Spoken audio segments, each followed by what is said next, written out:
Thank you. Thank you very much indeed, Commissioner, for that very inspiring vision of the future, sharing your ideas for, as you put it, how we chart that new path for European research and innovation. And we're going to discuss, and as you said, much has already been achieved. How do you build on that? How do we open up to that era of innovation? What are the key challenges that need to be addressed to ensure that we do this and boost both excellence and growth? Commissioner identified some of his own, too rarely succeeding in getting results to market, sometimes failing to actually hit the real top and punching below our weight in science diplomacy. I'm sure you will have others to share. What are the implications of all this for the future direction of policy? That openness, open innovation, open science, open to the world. We'll discuss that. And crucially, the Commissioner said we have to take those final steps to complete the first chapter. He also described the second chapter. How do you see those steps? The big ones, and you identified some pretty big ones there, many very strong initiatives, but also, as you said, those small steps that can make a really huge difference. That is the essence, ladies and gentlemen, of what we are going to discuss over the next day and a half, and as the Commissioner said, to hear your ideas, your aspirations for the future. We're now, in this first session, going to concentrate on one of those three O's, if I can put it like that, namely open science, a trend that promises to truly, I think they may have, revolutionise the way science is done, that open, collaborative and participative process the Commissioner talked about. And I'm delighted to welcome on stage for this session to tell you a little bit about the public consultation on Science 2.0, Science in Transition, what the key research and the insights. Thierry van der Piel, who is Director for Excellence in Science in the Directorate General for Communication Networks, Content and Technology, better known in this town as DG Connect, and Jacques Methy, who is Director for Policy Coordination and Development in the Directorate General for Research and Innovation. So, a warm welcome to you both. The Commissioner said earlier, excellent science is the foundation for our future prosperity, and openness is the key to that excellence. What did the consultation reveal? Over to you. Thank you. So it's a great honor to be here with you today and to speak about open science, in particular in the context of innovation. Modern science clearly cannot do without being open. Openness means speed, it means efficiency, it means transparency, it means also good for business, to access results, to reuse data sets. Open science and open innovation are tightly linked.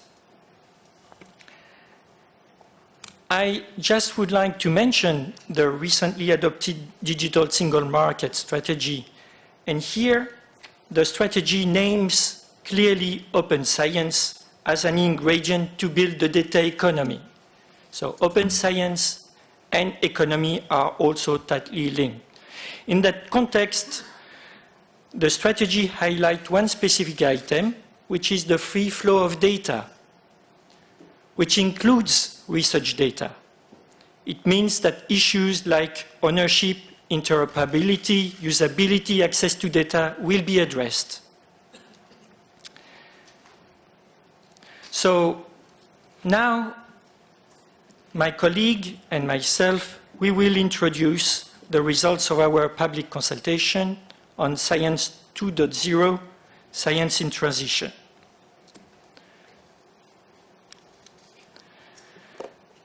So, what is open science? Well, it's nearly a tautology, but it means a systemic change in the way we do research, in the way we do science, and it affects the whole research cycle. So more broadly speaking, open science refers to the transformation and opening of science through information and communication technologies. What are the key drivers? Where does it come from? Well, I already mentioned the digital technologies. Surely without the internet, open access to scientific publication would have little sense.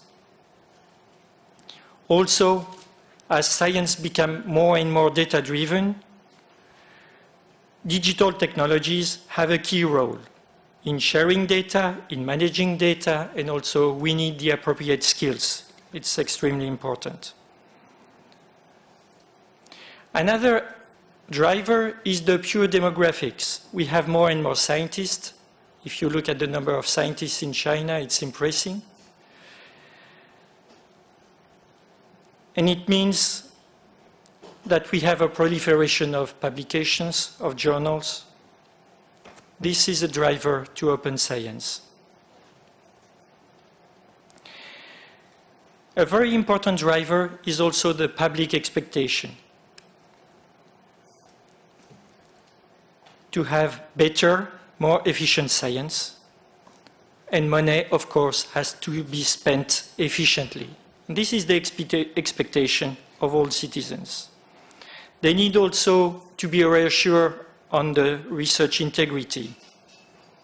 Ethics, fraud have to be addressed. It's key. The citizen also expects that we would address societal challenges much more faster. And I already said that open means also going faster. It means also being inclusive.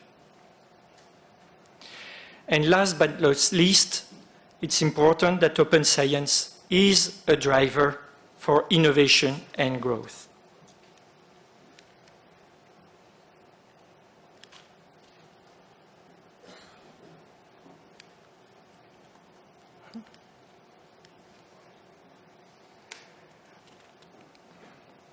So what are the actual content of open science? The list is not exhaustive. Open science is an evolving concept, but there are some areas where we have to focus on. I mean, the first one is open access to research publications and data. A lot has been done in the context of Horizon 2020 already, but more has to be done. The second element is e-research infrastructure to support open science. It is the backbone of open science. And in that context, Commissioner Moedas has already announced the Open Science Cloud Initiative. Citizens have also to be heard. They expect science to be more democratic, to be involved in one way or another, being consulted, being actor. This is what is important. Now, science is inclusive. And of course, I already said it, science is good for innovation. We know, we have by experience, by an example, the human genome, it has generated 2,000 biotech products, more than 300,000 jobs. Unfortunately, most of it in the US and not in Europe. And if we are serious about the way science is transforming itself, we need also to address the issue of how do we evaluate research? How do we evaluate the quality of research? How do we evaluate the researchers? So we need to measure that, and we need to think also of alternative metrics. So the purpose of the consultation was to hear all the stakeholders before we would shape the policy, to assess the level of awareness, to understand the challenges, the opportunities, and of course to identify the political implications. So we had a pretty good response, around 500 answers, including 164 from organizations, 38 for public authorities. So it's a wealth of information, and we need to mine this information. And my colleague Jack will precisely give you the facts and figures behind our consultation. Thank you, Jack. Thank you very much, Thierry. Thank you, Thierry. So good afternoon. Indeed, we had a very broad consultation. And on top of this, we had so-called validation workshops in different corners of Europe, which really confirmed the findings. So I'm going to take you through the most important features.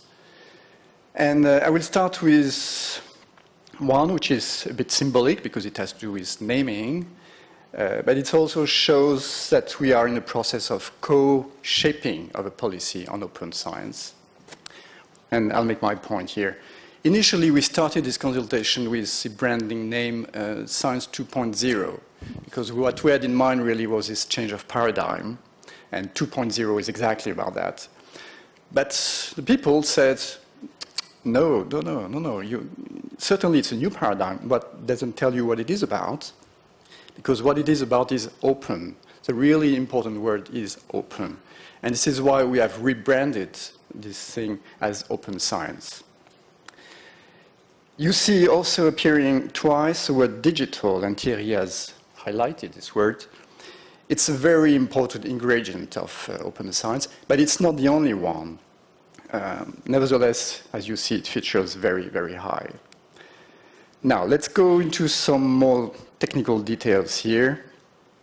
And what are really the implications of this open science for society, the economy, and the research ecosystem, as we like to call it? First, science will become more reliable. There is the editor of a very famous, world-famous scientific journal who told us, and I won't give you the name of this journal unless you force me. We have to respect human nature. And actually told us about 60 to 70% of the research results cannot be reproduced. That's bad. If you think about it, this is dreadful. It means there is something wrong somewhere. And open science, because of this inherent transparency it's conveying, may probably help a lot to alleviate this difficulty. The second thing is to make science more efficient. And I'll take the Ebola crisis as an example.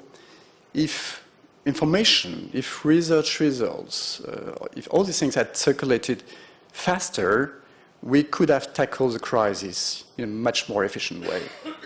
So what I mean by that is a certain sense of acceleration of the circulation, of the flow of science throughout the whole world, not only confined in some corners. And that's also quite important. Faster and wider innovation, of course, we all like innovation. We don't have enough of this in Europe. And think also about a concrete example, the human genome. And by releasing immediately all this enormous amount of information, making it wide open, immediately this has generated the creativity, the curiosity of many, many people, from scientists, students not completing their degrees, whatever, entrepreneurs, to build something out of this enormous amount of data and give it its real value. It's in the processing of this raw material. So that's pretty important. Now, you will hear tomorrow about integrity, so I'm not describing it in more detail, but it's also something which we have to keep in our mind.